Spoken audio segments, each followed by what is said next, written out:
we've got a terrific business-like relationship.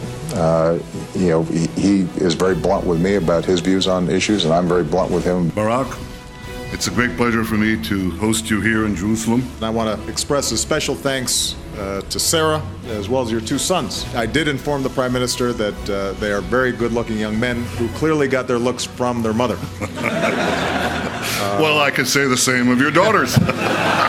This is true. Our goal is to improve our gene pool by marrying women who are better than we are. A little bonding for Bibi and Barack right there. We're going to talk about that trip and a lot more coming up now on our next Roundtable, joined by ABC's Global Affairs anchor, Christiane Amanpour, Jeffrey Goldberg of The Atlantic magazine. Thanks for joining us. You were on the president's trip this week. Rana, the assistant managing editor of Time magazine, and Dan Senor, formerly of the Bush administration, also the author of Startup Nation, the story of Israel's economic miracle. And Jeffrey, let me begin with you. You were on the trip. You labeled it Operation Desert Smooth. Yeah.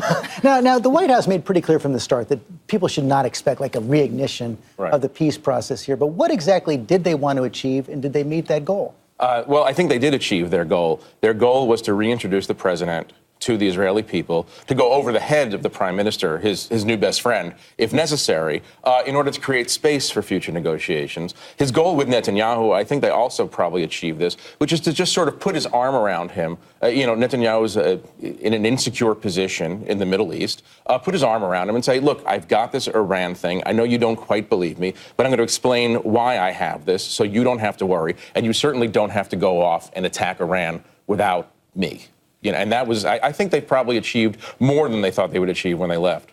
Well, look, I think, as Jeffrey says, this was, everybody wanted to see President Obama in Israel. Certainly the Israelis had felt they had the cold shoulder for all of his first term. Was famous, the Chile relationship, which looked like it sort of schmoozed up and warmed up now in this term. But I think he's right. He went to the convention center in Jerusalem. He talked to the students, the young people there. It was very moving. He gave a whole case as to the importance of the Israeli-Jewish relationship, how the American relationship was very close. And then he laid out Iran, peace between the Palestinians and the Israelis, and did the whole conclusion. From what Israeli officials told me, peace between the Israelis and the Palestinians was not high on the agenda. That was not the objective of this. It was, nice to say it and very, very important, but it was about Iran. And the real question is, does this trip further what when it comes to Iran? Is it about cementing America to go to war if Israel so chooses? Is it about diplomacy? The Israelis gave him a big cheer when he said this should be resolved. And it was interesting. We saw the Prime Minister. I want to bring in Dan Senor, but first show what Prime Minister Netanyahu said about Iran. He basically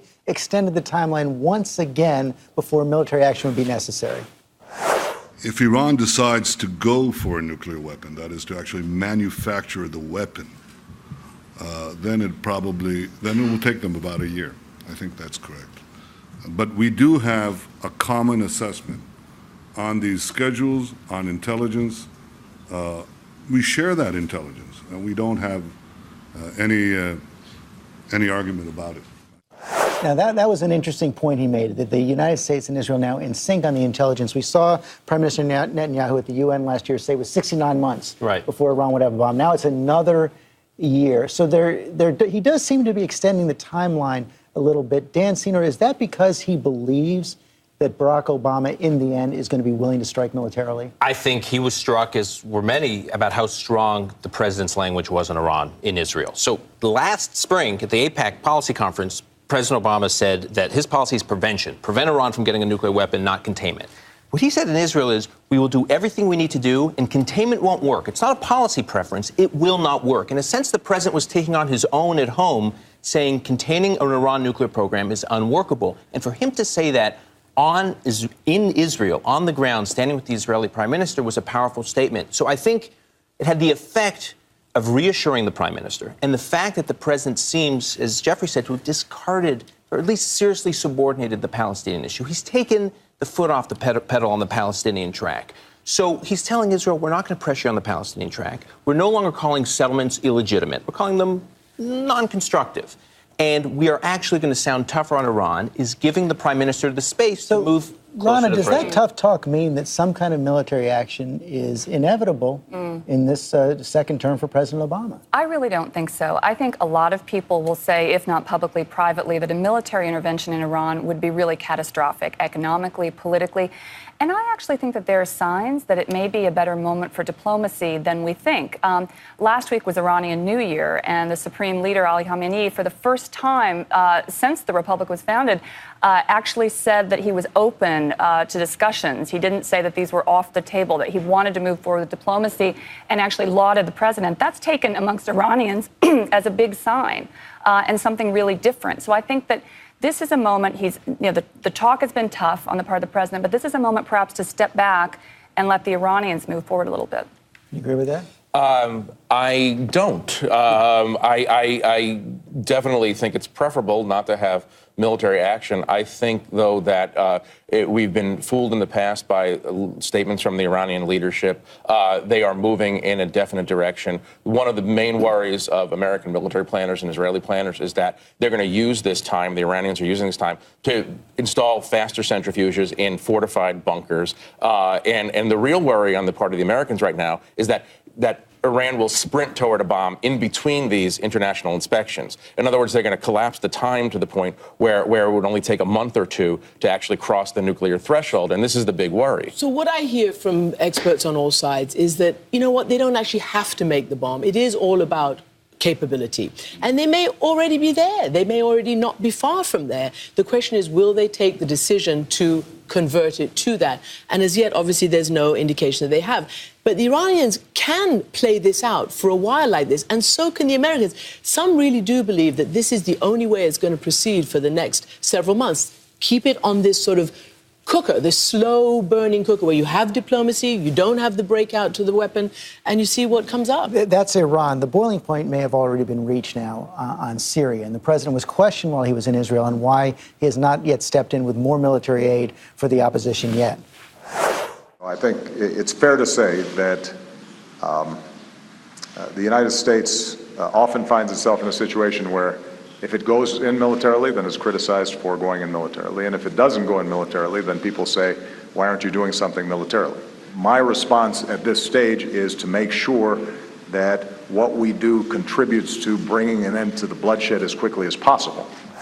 Maybe I'm overreading this, Dan Senor, but the words that stuck out there were for me at this stage. And it seemed, and we know the president is getting pushed from several members of Congress, Democrat and Republican, to take more robust military action. He's been reluctant so far. Members of the administration has been for it. And even though he was still pushing back a bit, he did leave the door open. Sure. In fact, when I talk to government officials in the Arab world and in Israel, and I say, what do you think of the U.S. foreign policy these days? The one word they say is Syria. That Syria is a case study in U.S. foreign policy failure. 2 million people internally displaced, 1 million people in refugees in Turkey and Jordan, 70,000 dead.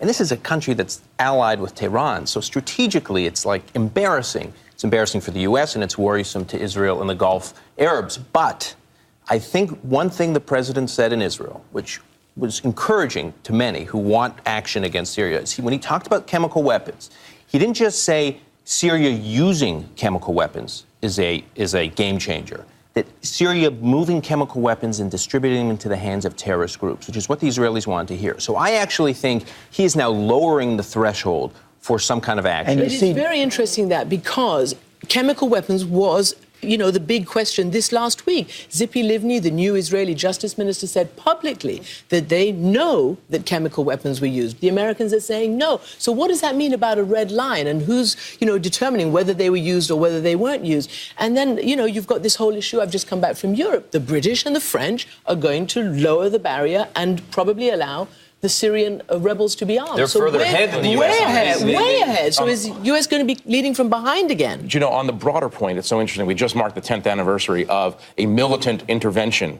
by the United States, which had obviously huge consequences that we're living with today. This Syria case is an example of consequences of non-interventionism. In other words, a president of the United States cannot really catch a break in the Middle East. Either you're intervening too much, you're not intervening enough. We might wind up a couple of years from now thinking, man, we really should have done something a couple of years earlier to stop what is unfolding in Syria from unfolding. We face some of the same problems. We're not even really sure who this opposition is and who we would be arming. Yeah. Well, when it comes to arming, too, how that gets done is interesting. And I would go back to some of the successes of Obama's trip. And I think one of the big unheralded successes is Netanyahu's apology to Turkish Prime Minister Recep Erdogan, because that creates an interesting new alliance, not just between Israel and Turkey, who have so much in common, really, and were really moving forward diplomatically before the incident with the flotilla 2 years ago.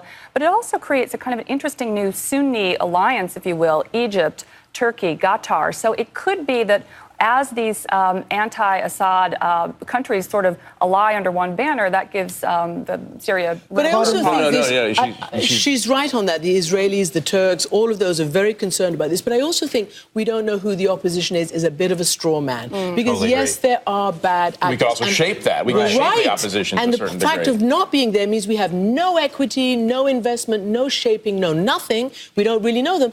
And the fact that all these bad guys are there is because of the vacuum that has been created by non-intervention. Exactly. Yeah.